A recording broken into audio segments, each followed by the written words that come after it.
We're here today with our Game Changer series. Today's guest is Steve Parsons with Bear Valley Solutions. Today's episode is Stop Yelling at Me. Let's get after it. Step into the arena of game changers. With me, Robin Finley, where every setback is a setup for a comeback. Together, let's explore the strategic plays, teamwork dynamics, and resilience found in sports, applying them to the world of business for transformative conversations and lasting impact. Remember, we never lose. We either win or we learn.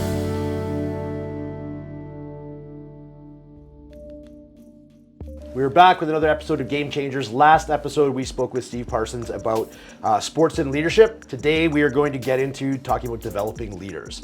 I love our thumbnail title for today, so let's get into that so you can see where that came from. Steve, how do you recognize leadership potential? Well, I think it comes down to performance. I think doing a good job is the basis for all leadership. I don't think you can be a leader without being competent or even excellent at what you do. So I think that's the first thing. And as that unfolds, if you identify someone who has those skills and who can perform, I think you need to manage that talent appropriately. And I think that it's incumbent upon the leader to ensure that the currency and that they deal is reflected to get the most out of that person, out of that performer. Love it. So there's always challenges. So what are some of the roadblocks that you've seen in developing leaders? Well, I think we talked off air about the traditional and conventional leadership styles, but we're kind of in that transition zone where we used to be subject to it, which would be, the powerful, do as I say, order me around, pound the desk, yell at me kind of leadership style. And you leave the office sometimes or the situation not really even understanding, what you exactly did wrong or how to fix it. And you walk around with some anxiety or some insecurity or some anger or some angst, and I don't think that's conducive to performance. And so I've been on the receiving end of that. I've also delivered a few of those in my days from being trained that way. I think over the last 10 to 15 years though, I think there's been a major shift in that.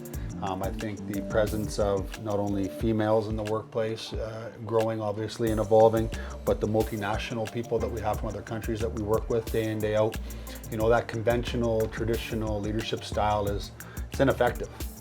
And I think now, connecting with your people, connecting with your stakeholders, connecting with your interdepartments and understanding what currency they are dealing with and being, flexible of mind and strong enough and confident enough to work through it. I think that's really evolved more than people realize. And it's in big organizations. I think COVID did a lot for that because we were disconnected and then we kind of reconnected after COVID. And as we came back to the office, there was a bond with people. And I think that needs to continue to grow. And that empathy and that compassion and that kindness and that diversity, I think those are really the hallmarks of leadership now. I think those are the people that can do their job and live in those soft skills effectively are the most effective leaders out there. Yeah, I love the comment on soft skills or human skills, I often call it too. And I feel like guys like in our age group, we're in that sweet spot of, we've seen some of the nasty sort of traditional stuff, and we know, I'm not going to say, I don't want to say flip the desk over, but there's a time to throw the garbage can sometimes when you're coaching your sports teams, but you got to limit that, right? And you can't do that all the time, what people used to do. And I'm not saying that I do that either, but managing those skills and providing why you're doing things, I think is really important. So great answer, love that. So as you said, there are some roadblocks in leadership. So how are some of the ways that you can eliminate those roadblocks when you're training leaders, I guess? Yeah, I've been lucky enough to be put through a number of leadership training programs, both as a prospective leader and then of course sometimes even administrating some of the programs. And from what I can see, and kind of my general feedback is you put the right person in the right chair at the right time. And I know I keep coming back to that, but it's person, it's not right guy.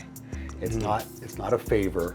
It's not necessarily nepotism or they're next in line. What does the organization need? What does our group need? I had a question last week about a person potentially being promoted. It was a reference check.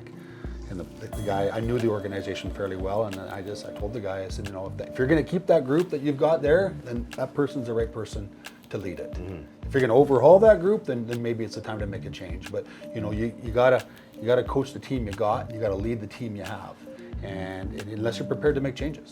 And I think those wholesale changes are not necessarily urgent sometimes. I don't think it needs to be that done. I think a tweak and getting the most out of your team is sometimes often the better solution. It's like rehabbing versus surgery. Right. Let's get some treatment, let's get some stretching, let's get some, let's get it back up and going. If it's a limb, if it's a knee or a wrist or whatever, you don't always need surgery. So I think really understanding that the right person for the job deserves it. And I think if you're true to that culture and you're true to that process, you'll put the right people where they belong. I love that. Right person, right time is something I took out of that. We've all seen in our careers in the energy industry too, specifically, this is right person, right time is, to me, it's merit based, right? It's not like you've put in your time, now you're next in line. You have to be the right person at the right time. So I think that's really key. I love that answer. So last question for this episode, what leadership skills do you think are overrated or outdated? So we probably touched on it a little bit, but I'm sure you can delve into it a little further for us. Yeah, there's so many of the traditional and conventional habits and patterns and traits that have been indoctrinated into so many leaders over the years, especially the generation that are leading a lot of the organizations now. I think it's just, demographically speaking, 60 plus years old, they were trained a different way. And I'm not suggesting they can't learn something different, but as I'm seeing, the stamina, the 7 day a week, 15 hours a day kind of thing, those stretches, I think I've learned, because I did it and I've done it, and I've done it probably way more than I would like to admit. But my judgment waned, my fatigue rose, my stress levels were imbalanced, and I try to find a way now to be more mindful of my time and more present with my family or with my friends or with the meeting, and really being certain. And you know what? Sometimes I work at night, right, when everyone's gone to bed, but I've already been to hockey, lacrosse, track, swimming pool, soccer field.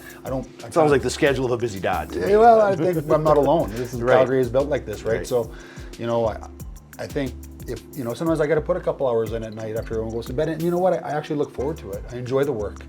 I get a couple hours of uninterrupted review. I get to read through some stuff, make some comments, do some preparation for myself. And those preparation moments, those solo work initiatives where I have the energy to do it, I'm not begrudgingly doing it, that's sometimes when I do my best work.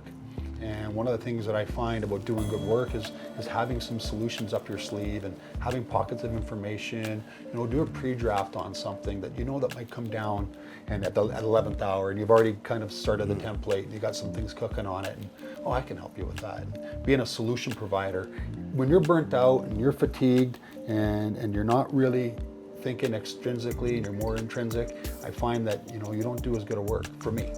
And I think that's quite common with a lot of people I deal with. I would agree with that. I mean, a lot of working smarter versus working harder. In the old times, it was crush out all the time.